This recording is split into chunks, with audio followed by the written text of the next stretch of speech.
we quickly discovered that we were dealing with a lot of myths and biases that had developed over time. Radio was not playing women because they did not feel their audience wanted to hear women. Labels did not sign women because radio would not play them. Publishers stopped signing as many women writers because it was more challenging to get female leading songs cut. And then back to radio, pointing out that even if they could play more females, the labels were not signing it. So it was this vicious cycle. And several of our booking agents complained that it was hard to get new females booked in clubs because club owners said that with a female act, they did not sell as much alcohol. But when we asked a club owner to actually pull receipts from two shows, male and female, who are equal in stature, the alcohol receipts were basically the same. So we realized we had been dealing with this bias and myths that had been embedded in our industry. And as you know, with any type of systematic bias, it's not an overnight fix. So this is a roundtable of people who've been experiencing the gender disparity and have each done their part in trying to personally survive or make some changes where they can. So we're going to go one by one, and I'm going to do a little bit of an introduction, and we're going to talk about what they've done and what they've experienced.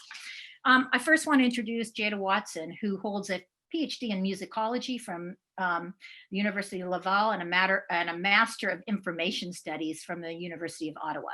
And her research focuses on country music and geography with an interest issues related to identity, gender, class, and the environment. And she's just been our go-to person for data. So Jada, if you want to add to that, or please share with us, we're going to get right in there with some of the data that you've looked at.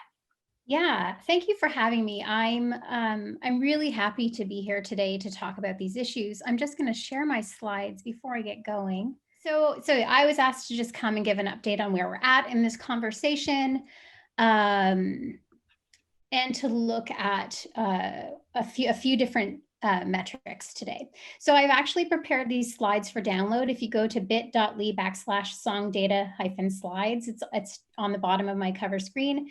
You can download them. I have way too many slides as usual, so I'm going to go pretty quickly through some of them, but they're there for you as a resource. So I guess one place to start is a recap on where we're at right now. So far in 2020, we have seen an increase in spins for songs by women. We've seen 6 songs by female artists reach #1 on the airplay charts. And there was a period in which there were 8 songs by women within the top 30 of those charts between March and April. But during that first half of the year, between January and July, especially during the pandemic period, there was very few new songs by women added to radio playlists, and only a handful entered the airplay charts. And as a result of a deficit of songs in the bottom 20 or 30 positions of the weekly charts, songs by women have slowly disappeared from the top 30 by mid-June, dropping to 3 songs by July, 2 songs by mid-August, and down to 1 the 1st of September. Perhaps more critically, and this is something that is really important for us to emphasize, is that Black, Indigenous, women of color are still excluded from this space. Despite national attention this year and a standing ovation at CRS in February, Mickey Guyton's 3 released singles have been all but ignored at radio. So in an effort to get a better sense of not just looking at women as one general category, but of really fleshing it out to look at representation as deeply as we can, I've separated the data to look at white, male, female, and male-female ensembles, but also to look at Black, Indigenous artists of color who are male, female, and male-female ensembles. And I do regret that today I'm not able to go into LGBTQ issues, but if there are questions, please do feel free to ask. So this first chart just looks at airplay, total annual spins for the last 6 years, and shows, it's not surprising, you've seen some of these graphs before, but between 2014 and 2019, female artists averaged about 1 million spins a year, making up about 9% of the annual airplay. There has been an increase in 2020. There's about 14.9% spins overall so far this year, but the year's not over. So I, just sort of take that last section with a grain of salt. But what's critical to look at here is that dark sliver on top of the plum bars, that's representation of Black, Indigenous women of color who've received airplay. I can't put too fine of a line on this. This is basically the career of Mickey Guyton. And so it's important that we start to look at representation with a broader understanding of what diversity actually means for this industry. So this is 2020 zoomed in. We started at 12% airplay for female artists, increasing to 17.8 by late April. And it really hovered around 17% during that 3-month stretch, and it has dropped back down to 12%, ending the week of September 26, 2020. And if we quickly, I'll just go to look at this in more detail. We see that white male artists have maintained 77% of the airplay this year, 14.9% for white female artists, and 5.7% for BIPOC men, 1.9% for male female ensembles, and 0.1% for BIPOC women. How this looks through the time of day is really critical to understand. We know that the largest percentage of spins occurs in the overnights, is when there's less specialty programming happening and fewer interviews with guests and things like that. So we have seen an increase in 4.8% of spins for female artists. The largest has happened in the midday and the overnights. And when you look at this graph, you really need to read each from left to right. So it's going from midnight to midnight through the 24-hour cycle. What is, again, most concerning here is that spins for songs by BIPOC women occur almost entirely in the evenings and overnights. And I'm concerned about the cultural redlining implication of this. For those who aren't aware, redlining is a sociological term for understanding the ways in which minority populations are discriminated against and denied opportunities and resources. And so to see that BIPOC women are receiving most of their airplay in the overnights suggests that there are some problems to overcome. The new piece that I want to talk about today is labels. I've never been able to look at label rosters, but I was able to look at the last 6 years. Looking just at Broken Bow, Big Machine, Sony, UMG, and Warner, 25.8% of the unique artists that have been signed over the last 6 years are solo female artists or all female ensembles. 15 of the 264 of these 264 overall artists have been BIPOC artists. Just 2 of the 15 BIPOC artists have been solo women, and only 1 remains on her label today. And so when we take a deep dive, this is really taking all of those 5 labels together. We see that there has been an increase, which is really, really lovely to hear, because of course, radio does need songs by female artists to play in order to change that conversation and to be able to have a higher representation of female artists. But unfortunately, male artists are being signed at a very quick pace too. So even though there are a number of new female artists signed in 2020, we're seeing about a 1% increase overall. And so I'm not going to dwell on each label, but in the slides that you can download, all of the labels are separated out. So we can see that Broken Bow has had a 66.7% increase over this 6-year period. Big Machine has had a 22% increase. Sony has had a 20% decline over this period. UMG has had a 41.7% increase, and it's really important to note that they have the highest representation of female artists with 30.8% of their current roster. And Warner has had a 42.9% increase. What then we need to understand is the relationship between those labels and the charts, just to get a sense of how representation plays out. 478 songs peaked in the top 20 between 2014 and 2020, but only 48 were by women. That's 10%. and only 40 of those songs were by female artists signed on one of these 5 labels.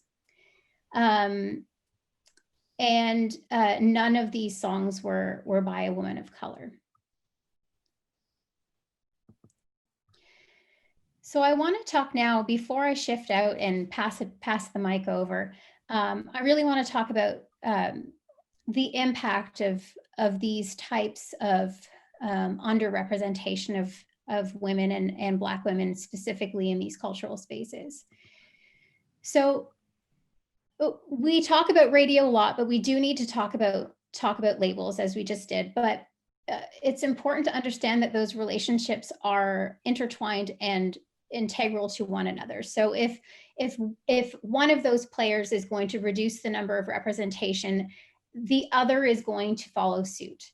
And so I think about these things as sort of an ecosystem or a cultural space in which actors are responding to each other. And so the way I've built this graph is to show industry actions that are based on old practices or historic or biased data as what's happening on the right side of the graph. And then in response, or what we see as the long-term effect, is the consequences of those actions and the impact that they have on the careers of female artists and the health and diversity of the ecosystem. So if we're just to start with radio, and I'm not saying that that's necessarily the starting point, it is a chicken and an egg situation, and we can't, in this moment today, have that conversation. But if radio is going to play fewer songs by women, the charts are going to have fewer women on them. DSP algorithms are going to include fewer songs by women, and that work starts to become manual so that you can shift representation in something like Spotify or Pandora. Labels will ultimately sign fewer women or drop those who are not performing at radio. Publishers, as Tracy said earlier, will stop signing female songwriters and encourage everyone to write for men. But the impact this has on the career of female artists is important. It means that over time, there's a lack of opportunities and resources for women. They have limited exposure within the industry. And this is not just about a song on a radio. This is an opportunity to collaborate. It could be the opportunity to walk a red carpet, to perform on an award show stage, etc. It ultimately leads to eligibility for industry recognition for female artists. And the longer this cycle continues, the more damaging it becomes, because you end up with the perpetuation of systemic representational issues, and a moment where you have 14.1% of the inductees in the Hall of Fame being female women, and 1.4% being BIPOC men. So we have to really think about the totality of these issues. And of course, much of this conversation has focused on gender in such a, as just gender, but it is not just gender. Most of the charts that we see reflect on gender in a way that suggests it's inclusive, but we're really looking at white women when we look at those charts. And so it was really important today for us to get a better sense of how BIPOC women are factored into those decision-making practices. As I say here, this cyclic relationship doesn't account for BIPOC women whose music is redlined into the overnights and remains outside of the chart. And these barriers end up resulting in limited opportunity for exposure, unless it's self-made and outside of the industry's mainstream. And as a result, their music, though critical to the sound and culture of the broader genre, is at risk of being erased from cultural memory. So I'll end there. I have a bunch of resources for anyone interested. There's some analysis of Spotify, ACM, and CMAs, and I'm happy to take any questions later. Great, thank you. Jada, do you know, can you put your site in the chat so people could copy if they want to go on there? I started to do it and it went off. So, wow, a lot to think. Thank you for that. And some good news, some obviously a lot of work to still be done. I want to go next to Todd Cassidy. And Todd's a longtime music veteran, and he is the founder of High Fusion Entertainment, which is a boutique shop for all things digital content marketing, video services. He also manages Kaylee Shore and is also the founder of Song Suffragettes, which I want him to talk about. He's also, I have to call him out, as he was one of the first males at all our, only male at our Change the Conversation meeting. So he's had a special place in our heart. He was very brave. So Todd. Yeah, hey everybody. Thank you for having me today. This is great that you're doing this. I'm a big fan of Change the Conversation and appreciate.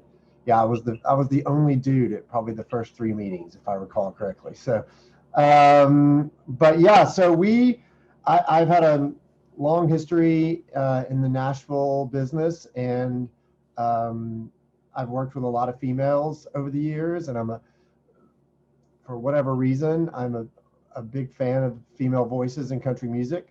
I always jokingly say, as a male, I get the dude perspective and it's boring. So I'm much more interested, it tends to be the female perspective. So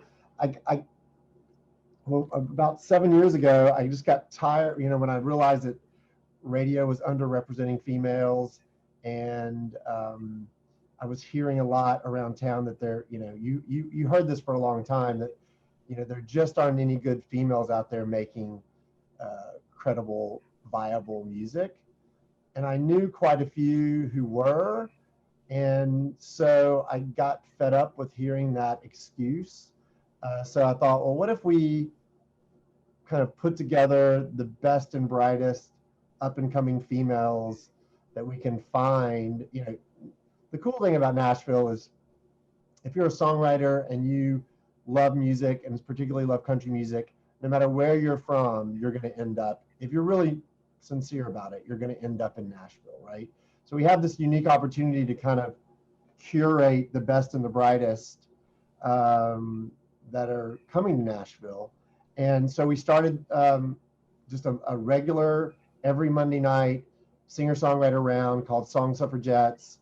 The lengthy name coming from the idea of women fighting for their music to be heard, just like the suffragettes of old fought for their rights to vote. So we did that. It's literally been 6.5 years where we had our first show and there was nobody there, and we did it in this little room at a club downtown. And to date, we've kind of built our roster of talent.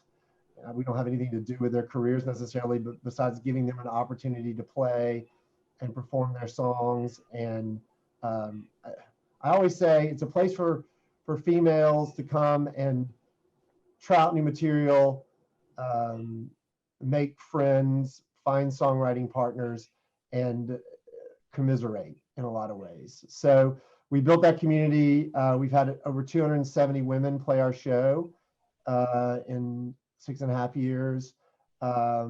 We heavily curate that. We meet with all of them beforehand. So we try to find the women that have the best shot, in our opinion, of being commercially viable. We've had about 1,600 women apply to play the show, just to give you some perspective of how many females are out there trying to do this. And we've had over 20 women get record deals and over 40 get publishing deals in the time that we've been doing this. So we the frustrating part is we thought, if we do this and we help the community find the best of the best, that it would start to be reflected, in the paltry numbers that Jada just outlined for you. And so, and I'm sure we'll touch on this here and I won't go into it too deep, but there's a frustration. We feel like we've been able to do a great service to a lot of talent, and we take great pride in that, and we've made a lot of great friends who've gone on to do really cool things. But there is a frustration, I think, from my standpoint, I think, to change the conversation, the people that have been involved in it for 6-7 years now, that we've seen movement, but we still seem to have this consistency to go back to this low baseline that we just don't seem to be able to break through. And that's the ongoing frustration that we all have thoughts on how to improve on. But that's basically what we do and how we try to move the needle for women in this town. Great, thanks, Todd. And again, we're gonna all kind of at the end, when everybody's done that, to have some interaction and ask some questions. Kaylee Shore, you're gonna be up next. And you, Kaylee is managed by Todd, but she's a singer-songwriter who gained notoriety with her song, Fight Like a Girl. And she's one of the stewards for Song Suffragettes, and also has some exciting news that I'm gonna let her share with you because we want her to share. So this is Kaylee Shore. Hi, hello. Yeah, thank you so much for having me. I always, just love being part of these, and I learned so much from being around you. Actually, fun fact, Beverly was one of the first people I met in Nashville when I was like 16, and she's just amazing. So it's been really cool to just have you guys on my Nashville journey. I just signed my first record deal a couple weeks ago, which I'm really excited about. It's been a very long journey there, and I had to kind of reassess what I was looking for in a career over the past few years because of the lack of opportunities for women. And when I released Fight Like a Girl, it was completely independent. It was a $250 demo I did in my friend's guest bedroom, and someone heard it at Song Suffragettes and brought it up in a pitch meeting at SiriusXM and asked if they could play it. And Todd got the phone call from them, and his assistant's like, "Hey, SiriusXM's on the phone." He's like, "Oh, are they trying to sell me something?" And really, they were like, "Hey, can we play Kaylee's song?" And it was like really doing super well. I mean, I think it was getting it was selling in pure like iTunes sales, 2,000 copies a week, and getting, several thousand a day on Spotify. And it was, charting on Billboard and doing really well on Sirius. And so I did all the label rounds and met with everybody. And, they were like, "Oh, we're just going to keep watching and wait till you're ready." And I remember one of them brought up a male artist to me who had just hit #1. And I looked it up, and at that point that his song was #1 and mine was Just on the Highway, I was outselling him per week. And it was just the radio spins on him, but I don't think people were necessarily engaging, and that wasn't turning into actual sales. And so it was very frustrating to hear them say that, knowing that I was ready to compete in that arena, and that the fans are responding. So after, that, it's kind of back to the drawing board, and I took some time to figure out my sound. And I know that that's like such a trope, but you really have to do it. But the true moment that changed everything for me was in 2019. I had a conversation with Todd, and I just decided to throw the pop country sensibilities out the window. I'd had such a bad year, and I grew up playing in a Nirvana cover band and a bluegrass band when I was in middle school. And that's why I have this guy. My mom hates it. But I decided to finally incorporate that in my music and not stop. And I was able to stop feeling like that was a strike against me in the country sphere, because it is like kind of this weird, there's this sort of weird purism in our genre that doesn't exist anywhere else. And I feel like that gets projected onto women a lot more than men, when it comes to like all that pop country crap that you hear about when you talk to the Twitter trolls, So I decided to throw all those sensibilities out the window and finally like embrace who I was and make this record that was just songs I believed in. And I really it was pretty much just me and Todd A&Ring it. I mean, I completely self-funded everything and released it. And now this, it went to #7 on the New York Times Best Albums of 2019 list. And I still couldn't get a record deal. And I was having such a hard time accepting that, these respected journalists who I've, read their work, I've read their books, I have their books on my coffee table, could say that I made a great album, and then labels in Nashville would, discount it. And it was a really hard time, and I really reassessed some things. And then Teamwork, my label, came along, and they believed in it. They didn't want to change anything. And now we're re-releasing the album with 4 bonus tracks, and I'm able to do it again with the marketing push and the, just advocacy that I wish I'd had from the beginning. And the first single comes out on Friday. It's a scathing review of my experience in the industry. And I'm very excited to kind of take this jump and, really just hit the ground running and be able to, have the opportunity to work with a team who doesn't think I need to water myself down at all. And especially given that they're in New York, they don't even know what it means to have being a woman, like being a strike against you. Like, they're like, what do you mean? Like, that doesn't work in country. They're like, oh, okay, well, we don't care. And I'm like, great, me neither. Great. Well, thank you, Kaylee. We wanted you on is to show that you just didn't give up. You kept in there. Just like, look, everybody on this panel, it's easy, excuse me, I'm going to cuss, to say, oh, fuck it. It's too hard. I mean, I know that Leslie and Beverly and I have sometimes just gone, what are we doing? But we know there can be change, and all of us are doing our part. And, thank you for staying in there. And speaking of staying in there, I want to introduce Nicole Gallion, who is a triple threat. She's one of Nashville's most successful songwriters and an artist and producer as well. And I can tell you firsthand how hard this woman has worked. I was her publisher at one time, and I remember her just feeling very frustrated and that nothing was happening. And then now here she is. She's Nicole Gallion, and not only has she tons of cuts and so respected, but she's added label head to her accomplishments with the start of Songs and Daughters. So we want to talk a little bit about that. And this is Nicole Gallion. Thank you so much for having me. My only fear in doing a panel like this is that I'll talk for 4 hours, so I'm going to keep it to 4 minutes. Like Tracy had mentioned, I came into this world through songwriting, which is my day job. And in Nashville, the writing room is basically is ground zero for the whole ecosystem of the music business. Without a song, we don't have any of it, right? And so what I've observed over all of these years, I've been in Nashville now for 18 years, which is hard to believe because I'm 22.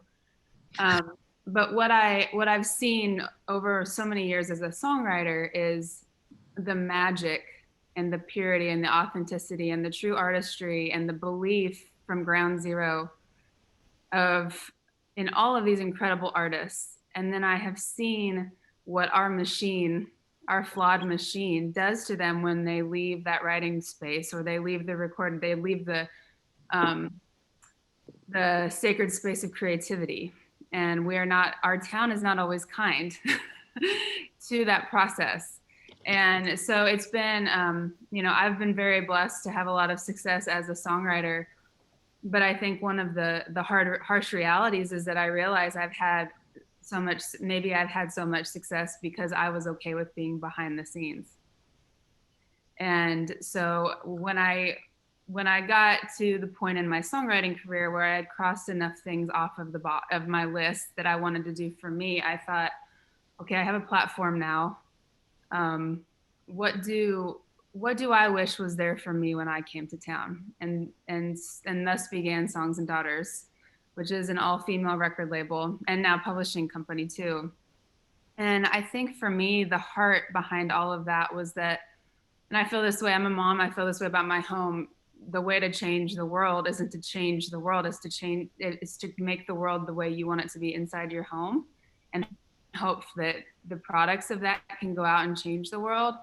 And that's really the heart behind Songs and Daughters for me, is to create. I can't change the whole world, right? I'm just a songwriter learning how to run a label, learning this ever-changing business. But I thought if I could create a space that represented what I wish the music business looked like, and I invest in that, and I put all of my platform and all of my energy and all of my favors and all of my phone calls into that, what could that turn into?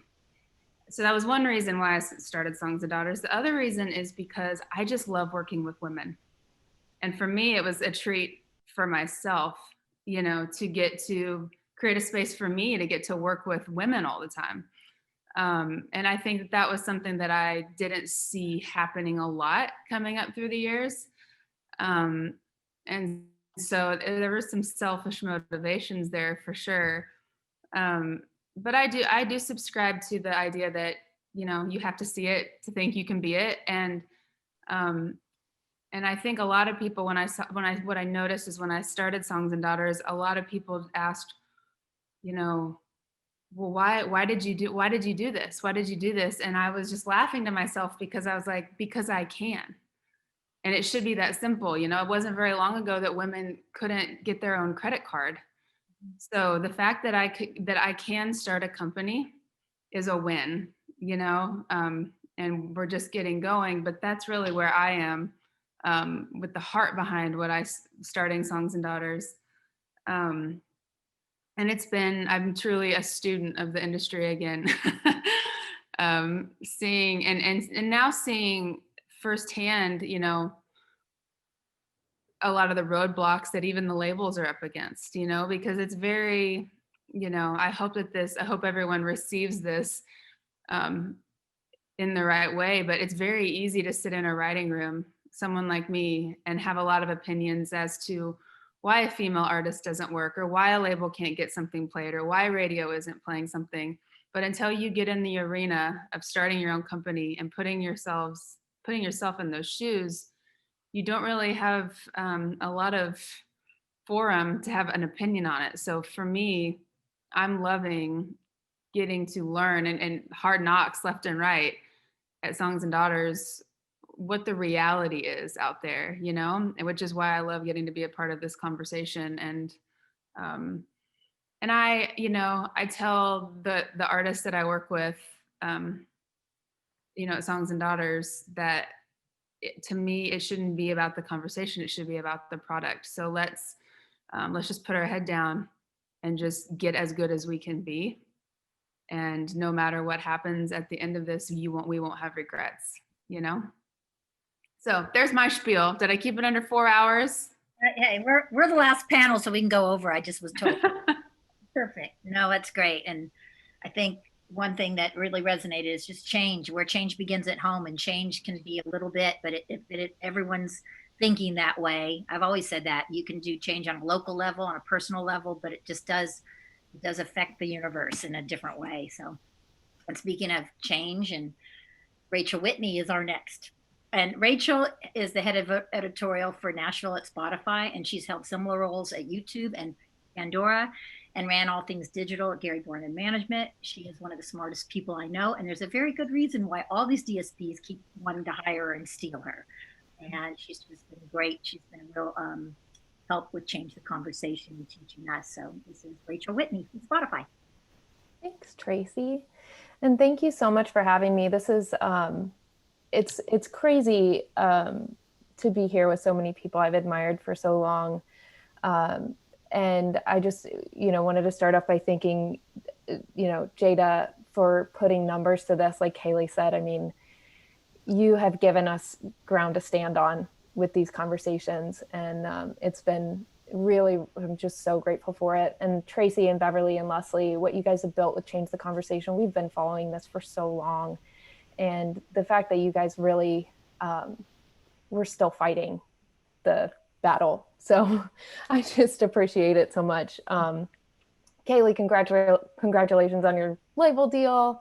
Mm-hmm. And Nicole, it's so wild because I got to see Nicole when I very first moved to town in 2004, play a songwriter around at Belmont University, which was like, I'm just one thing about Nashville. And I think this can work, you know, historically, this has been part of the challenge is that, you know, the community is small and it's insulated. And I think we're starting to use that to our benefit in a way. I mean, we're really like, I think as a community realizing how it's left people out and the changes that we can make to be far more inclusive.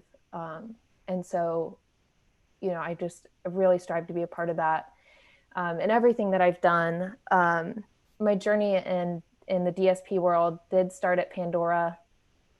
I think you know, and I'll also try and keep this short.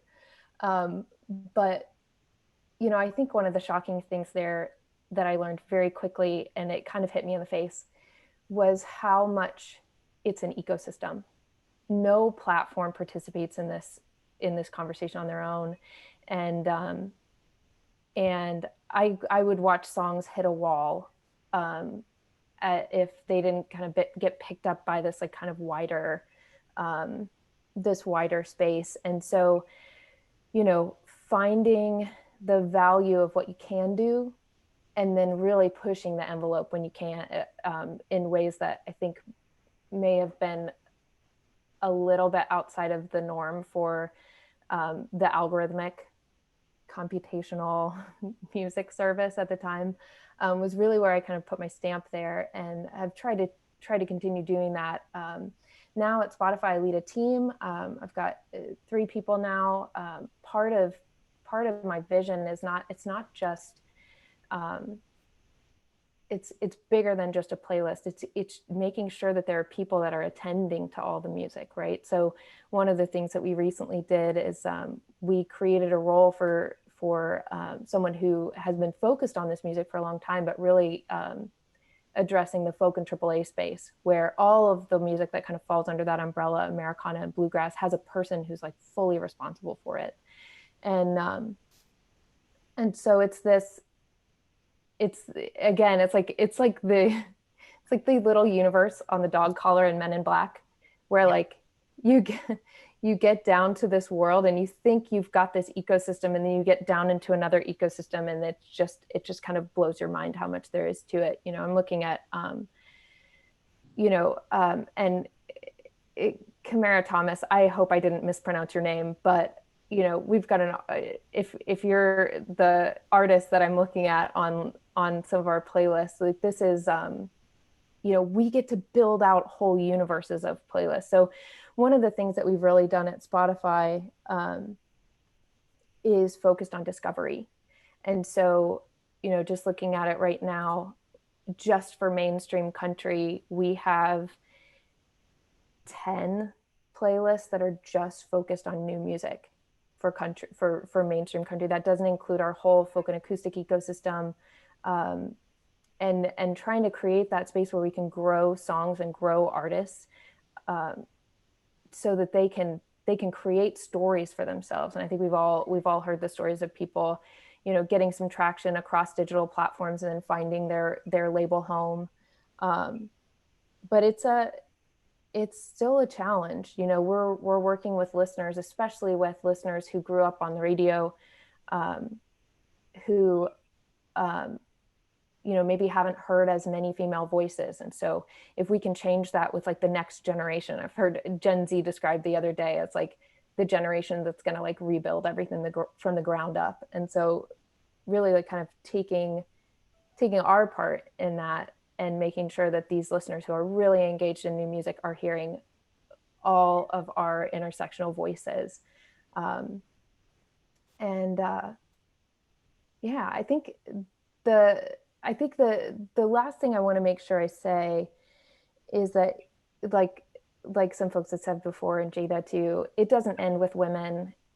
Country music has a very challenging history of being very white, and disclaimer, I did work with Gary Borman. I was on Mickey Guyton's management team. And when I got to Spotify, I was able to work with our team to make sure she was the first Black woman on the cover of Hot Country. It's been really great to kind of make that move and know that, you know, we can support great new music here. It's also been amazing to watch the ecosystem grow as streaming has created opportunities for artists of all stripes. So, you know, we've got Tierra on your label, Nicole. I mean, you've got a great roster with Madison Kozak, and we love Haley, of course, and now Tierra, and Brittany Spencer and Mickey, and, you know, just, I mean, all I can really say is that, you know, every day we're trying to put our money where our mouth is and make this a reality for all the artists and all the music that's coming out of Nashville. And I know we all have work to do. We at Spotify definitely still have work to do, and I'm here for it. So I'll stop there. I know that thanks, Rachel, when they brought you in, everybody was excited, because I know what you were doing even at Pandora when you were shocked at what the numbers were, and you kind of manually ignore the algorithms and put some women in. So I know you've been Well, and the conversation keeps happening. I don't know how many people have seen kind of Martina McBride did quite a takedown of Spotify's algorithm a year or two ago. And these are things that was an article that I was able to use at YouTube to talk to our music discovery team and say, like, I think there's this expectation that computers are somehow unbiased, or they somehow come into this very objectively, and it's just not true. They're a result of all of the people building the tools, coming in and listening to the music, typing in their favorite artists. If people are only hearing one group of artists and they go to their computer and that's what they type in, then that influences what other people hear. And so we get to kind of be in the middle of that and try and make sure it's more equitable. So yeah, so important. I'm going to pit Leslie Fram. You're not really, you're a moderator, but I really want you to talk about what you've done with Equal Play, because you just announced that today. And I think that's cool.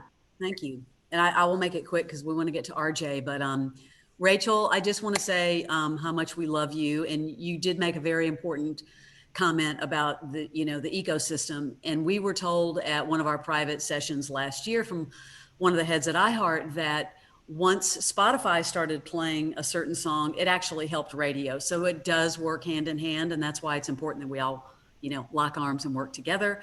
And I also want to thank Nicole Gallion for always showing up. I remember calling her several years ago to have coffee to say, would you be a mentor for Next Women of Country? And she's done that and so much more. And she's always inspiring.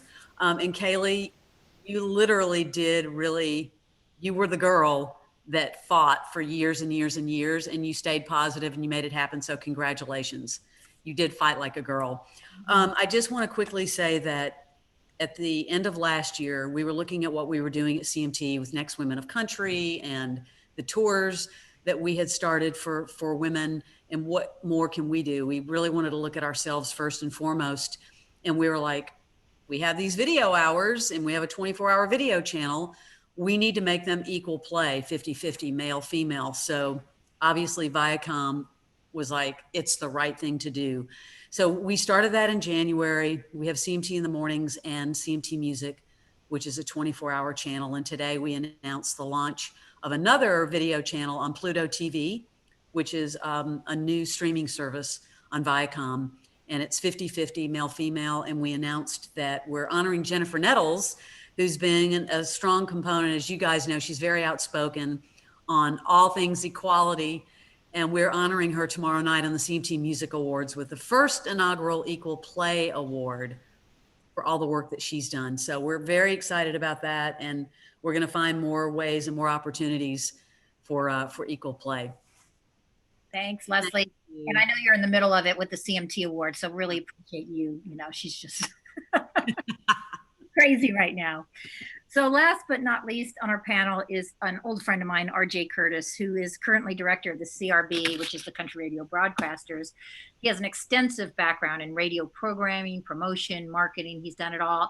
He's been so supportive to change the conversation and our mission. And, he doesn't sit in an easy seat, because generally radio gets it. Not that I'm saying they don't deserve it, but they get a lot of it. But he's been such a great kind of ambassador, really helping us. And we've had a couple, what Leslie referred to this, Beverly and Leslie and I held these town hall meetings that were private. They weren't public. And we had label heads and we had some radio guys. And it was really great. And RJ was such a big part of that, and getting people there just to have what we're doing, conversation, because this is the kind of conversation that will change things. And I will say, this is our motto, and our what we want to happen with change the conversation is, I'm going to let Beverly answer. Maybe it's not. We don't ever want to have this conversation again. Right. We want to make ourselves obsolete. But anyway, RJ, thank you for being here, and we so appreciate you. This is RJ Curtis. Thank you, Tracy. I appreciate that. I want to thank Music Biz for having me today. Jada, always love seeing the information. The statistical rigor that you bring to the conversation is always helpful and educational. So fascinating stuff today. It's interesting that your data arc, from 2014 to 2019, it kind of mirrors a lot of my time when I was with all access. And I remember writing about this situation in 2014 and 15, just and kind of I don't know when, I can't remember when you guys formed Change the Conversation, but I remember just starting to implement this observation of mine as a former programmer. I looked at charts, I looked at playlists, I monitored stations all the time just to better understand the country radio, which I came from, but had not been in the day-to-day for a long time. And it was noticeable. And I remember mentioning it. I transitioned to CRB in late 2018. And I think, I just remember that was a very, the conversation was really peaking at that time. It was getting, a lot of traction because of the good work that Todd and all of you have done. And then it, became a national story. And I think that when something like that leaves our little ecosystem, our little, several block community of Music Row, becomes a story in the Washington Post and NPR and so forth, I think it's significant. And, we at CRS, we paid close attention to that. And we felt like the conversation needed to be brought into Country Radio Seminar. So we targeted, a big agenda piece on that in 2020. And it really started in the summer of 2019. We launched a webinar series, CRS 360, and we launched it with a 2-part series looking at this situation. And it's frustrating because you're doing a webinar and it's 50 minutes long, and you have high aspirations when you put together a session like that, because you get a great panel together and you want to solve that problem. You're determined to solve that problem in 50 minutes. And it's, when something's been going on and it's systematic for years and years, it's impossible to do that. But I am proud that we at least started to have that conversation, and I felt it was important to have it at CRS. So we had a 90-minute session at CRS, which is unprecedented, really. It's called All the Singles Ladies. I know Jada, I remember talking with her right before that. And we're proud of that. We're proud of putting it in the agenda and bringing panelists. Katie Dean with UMG moderated that. I think she did a terrific job.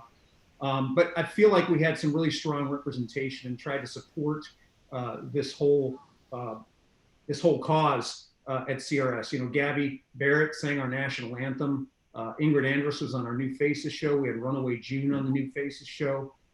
We were really excited because Miranda Lambert came and did an artist interview and debuted some new music for us. And it was great to hear Miranda just speaking really candidly, as only she can, right? And Carrie Underwood was also an interview that we highlighted at CRS. And I think that conversation needs to continue. It's challenging this year because we've all been kind of sidetracked, and I think it's disappointing to some of us that the worldwide situation has taken a lot of the attention away from this. But I think the stakeholders and the people who really are passionate about it will continue working hard to end the conversation, as Beverly said. And I would just end my little spiel here with this. I remember watching with great interest the Ken Burns documentary last year on country music.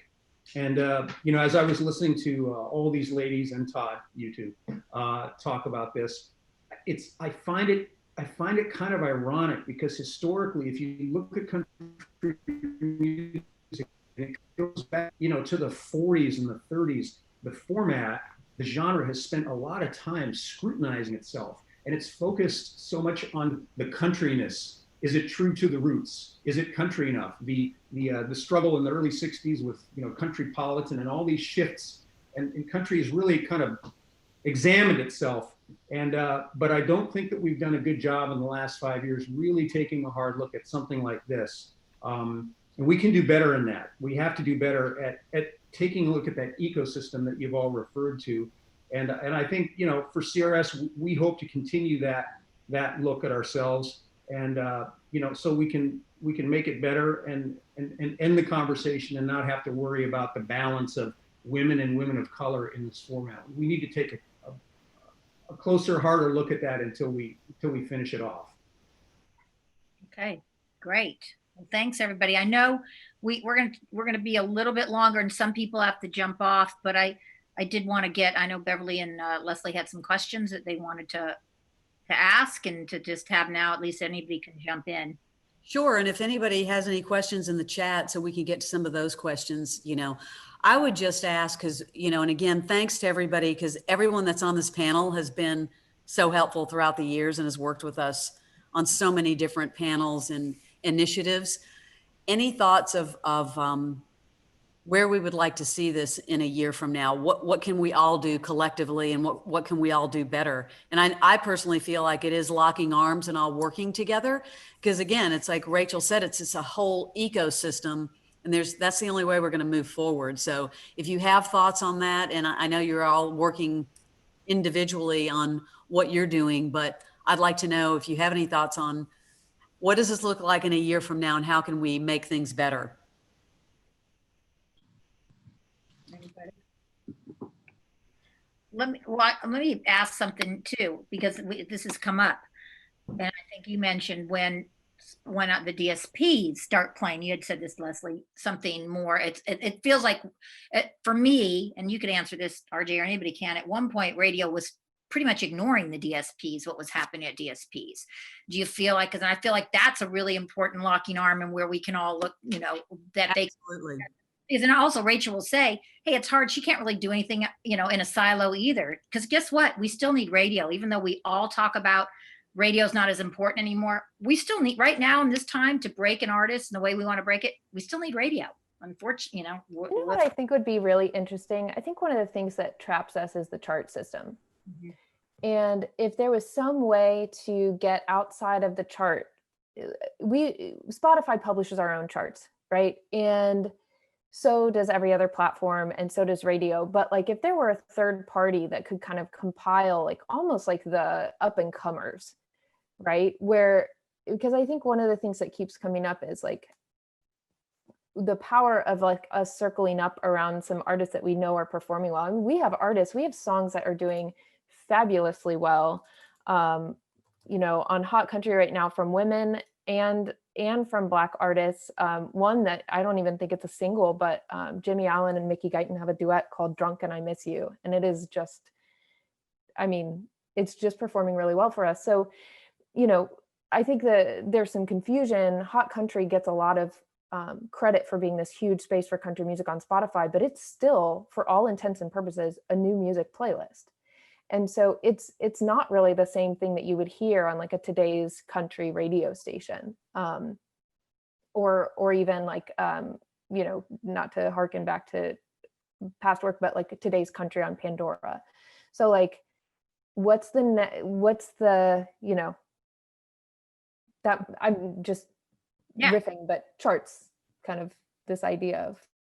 I think some of the consumption charts have also helped. I know that RJ, I know you're familiar with Monday Morning Intel, because they really compile everything. And so you get to see what's streaming, and that includes new artists too. And that's what I feel like everyone needs to see. Anybody? I'm personally super impressed with Spotify responding to that criticism, because that was a huge part of the conversation several years ago, and Martina's argument that she made. But I think it's also, I recognize that a lot of this has to do with demand, and obviously you need exposure in order to get that.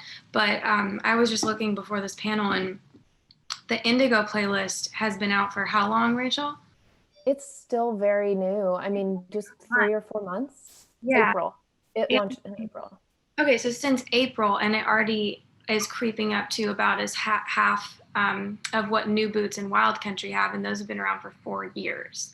So the demand is there, and that's where you're finding the more sparsely produced Kaylee Hammock songs, and the Sturgill Simpson, but also Hailey Whitters, and there's that. It's an incredible playlist, and it's, I think, a lot of people's taste, and it's so well curated, and it's just amazing to see people responding to that and having a place to find those songs that are kind of on the fringe.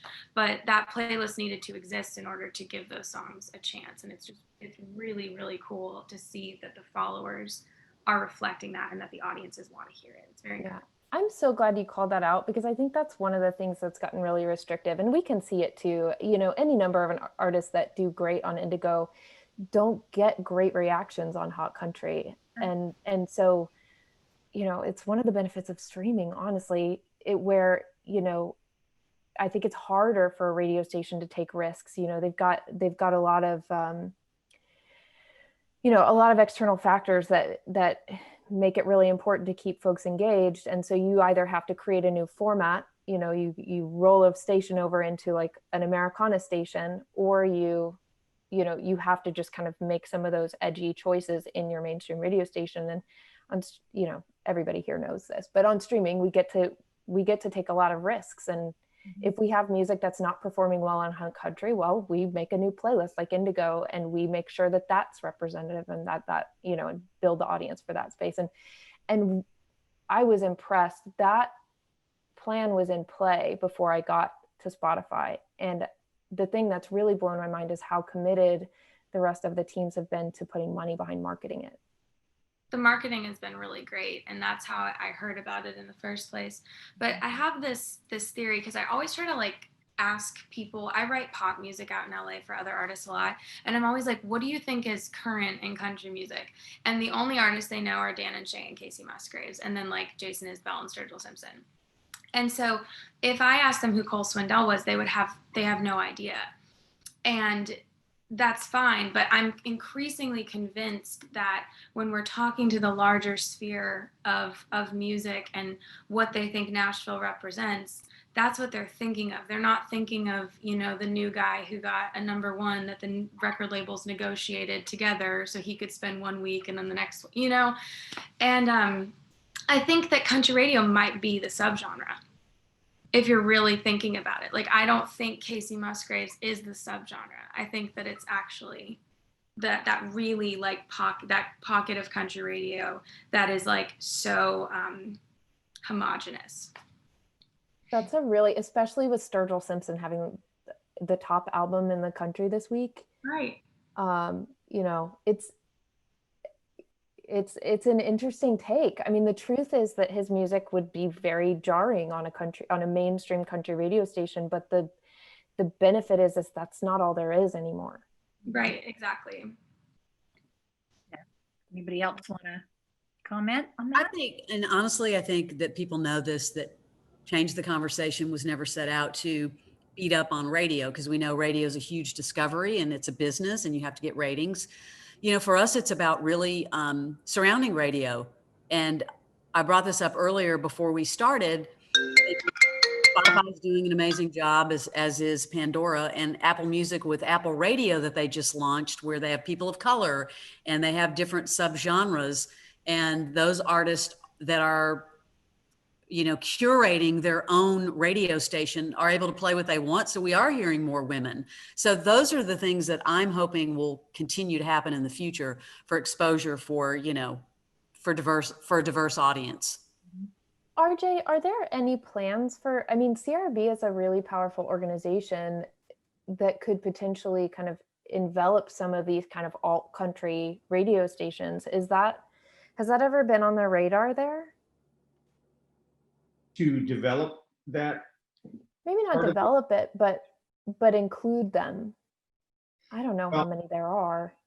Yeah, I don't think there's a lot, Rachel, to be honest with you. And, you know, you mentioned that somebody mentioned, you know, somebody moving to Americana. We're talking about like a niche of a niche. Unfortunately, it's some amazing music. We all agree on that.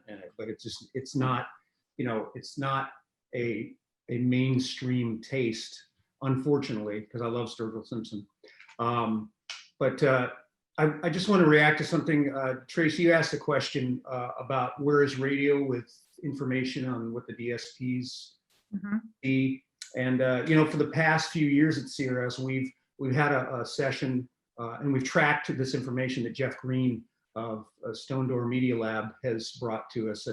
And we've tried to incorporate the evaluation of songs. What's a hit song? What are the leading indicators that things might work on the radio? We try to incorporate that conversation into CRS and educate radio programmers. And I think on the front end, and it goes back several years, I think they're getting better at it, but I feel like when that information started becoming available, a lot of programmers were maybe a little bit intimidated by it. I'll give you a quick analogy. In the 2007, 2008, when personal people meter technology for measuring radio usage came out, you know, radio programmers used to get information quarterly. Now they're getting a ton of it monthly and more information than they'd ever seen before. It was this fire hose of data. And it took radio, honestly, and Leslie, I think you might have been programming radio back then. It took programmers a minute to figure out like what they need to be looking at with all this data and figure out like just what's the cocktail of information that is useful to me and what isn't useful. And I think they're going through a little bit of that process right now with all this information. And a lot of programmers, I mean, in our format, you know, we've got some great rising young stars in our format, but a lot of them are not what you'd call a digital native, you know. This is a learned and acquired skill for them. And, you know, we have a tendency to resist change sometimes, but I think they're getting better at that and being more open to it. They just have to figure out like what that information that they have access to is going to be useful to them to identify hits and see, you know, what artists are going to emerge and get more activity. We see a really interesting trend here, RJ, where we'll really like program an artist, we'll see a great response, and then that artist will go on to get a record deal, and then they'll grab that song and then they'll decide to take it to radio, and then 6 months later they've got their marketing package together, and then they go to radio with the song, and then radio picks up on it, and it might start to kind of get some traction, and now it's like maybe a year later and it starts to move up the chart, and then we get the call again that's like, hey, why isn't this song still programmed? Yeah. You know, and it's a double-edged sword, right? Because, you know, I think streaming can be a tastemaker in effect, but then at some point it's like, you know, it's how do we kind of support, like build a foundation without just like constantly leaning on other data points, right? I don't know. I think radio is, well, right now, I can tell you radio is in a really challenging spot. It's in a transformational mode right now because it's under a lot of duress and challenge, not just from other media sources, but just from the business side of it. The pandemic has really wreaked havoc at radio. If you look at, like, Jada, I was looking at your charts, and you know, if you looked at radio's revenue, it would be just disastrous. You wouldn't want to see that. But I think that in general, radio has, and I wrote about this and I've said it and I believe it. I think radio hasn't settled down and figured out what its role is in this grand scheme. Because back in the day, when some of us were kids, radio was your pop culture source. It was like the end all be all. That's the only place you could hear music and new music and, you know, whatever music you wanted. Well, now there's a whole dashboard for everybody. And radio has to figure out where it fits in the picture. And I'm not sure that radio is really, I know it's important for artist development and artist discovery and all that, but I feel like on the front end of artist discovery, I'm not sure radio is really committed to that anymore. They're in the ecosystem and they're working lockstep with the labels, and they do try and fill a need to create the perception and the position of breaking new music, but they're limited by, you know, the technology, right? Yeah. And but I do feel like radio's role. Sorry, Rachel. Yeah. I'll finish very quickly. I'm sorry to cut you off. I do feel like radio's role is to create big time critical mass for a real hit record, and when everybody's playing it at the same time, particularly the reporting stations. I mean, you can take a record and watch it, and when radio gets behind it and when they're all in on it, it becomes a huge thing. Bones this year by Mare. Yep. We watch it. That just would have been a big hit record anyway, but you know, that's the kind of record I'm talking about. It just becomes ubiquitous on country radio everywhere. And I feel like that's what radio's role is, you know, bringing that critical mass, building an artist's business, okay? Merch, touring, opportunities for, you know, taking their music out and you know, with commercials and things like that. I feel like radio has to really land on what its role is going to be moving forward and where it fits in the whole grand scheme of all the audio selections that are coming at people every day. Yeah, I think it's in country music specifically, you know, the streaming platforms in the US are less than a quarter of the size of monthly listeners that radio gets. right? And we're talking about 250 million monthly radio listeners versus, you know, I think Pandora has 60 million US listeners right now. So, you know, it's just, there's still nothing on the internet that can compete with the mass, you know. Yeah, the reach awareness. is it's unparalleled. You can't beat it. That's the beauty of radio. That's what it brings to the table in this equation here. I do want to mention, RJ, and we've had this conversation before, that I believe radio wins, and I know it's going through a tough time right now, as are a lot of other businesses, but I truly believe radio wins when it's balanced, and that is a balance of sound and gender. And I think we're too much in a pattern now of where everything sounds alike, and that hurts. That time spent listening goes down because I hear the same song over and over again. So that's my argument, you know, not only for diversity, but to get those female voices back in, because we're going to have a whole generation who are not going to be exposed to female artists. I couldn't agree more. I mean, you're absolutely right. And programmers, you know, I talked to some programmers in advance of this just to see like what's going on out there. And, you know, they admit that, you know, balance is everything. It's not good when you have like one singular sound that you're, you know, going to the well with over and over. Programmers want the balance. They want diversity. You know, there was they have choices and they can go other places, you know, because they absolutely. Yeah. Well, I know that we're at our time. I'm getting notes and stuff. And I think that this is another panel to start at, because I knew that we wouldn't have enough time to really dig into, because we're still we know it's not an equal playing field. We know we need more women, and they're great. It's not about women, just women. It's about women making great music right now. I think all of us, there's just great music. I think like Nicole, my career has always been, for some reason, working with a lot of women, because I loved their music and I related their music and I thought they were just writing. And right now I felt like the women are different and are more compelling. I hate to say it right now, you know, but how do we, again, and I think everyone in this panel can help and are doing what we have to keep pounding and making these changes. Cause again, it's not going to, we know we've been in it 5 years. We have seen, I'd say, some increases, definitely with the labels, because when Change the Conversation started, there was two females signed to every label, and they weren't moving off that. And with the conversation and the constant and people like you working, we're at a better place.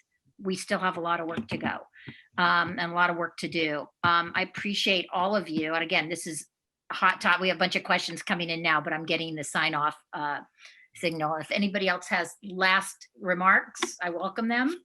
Anybody? Ironically, I have to go tape my radio show, so. There you go. Good for you. Thank you, everybody. I think this is another Change the Conversation panel. Thanks everybody for coming to listen too. This is a problem that's gonna take. Thank you so much. Thanks for having me, and I just loved listening to everyone's perspective. Yeah. Thanks to Music Biz as well, and again for everyone that tuned in to watch. Thank you.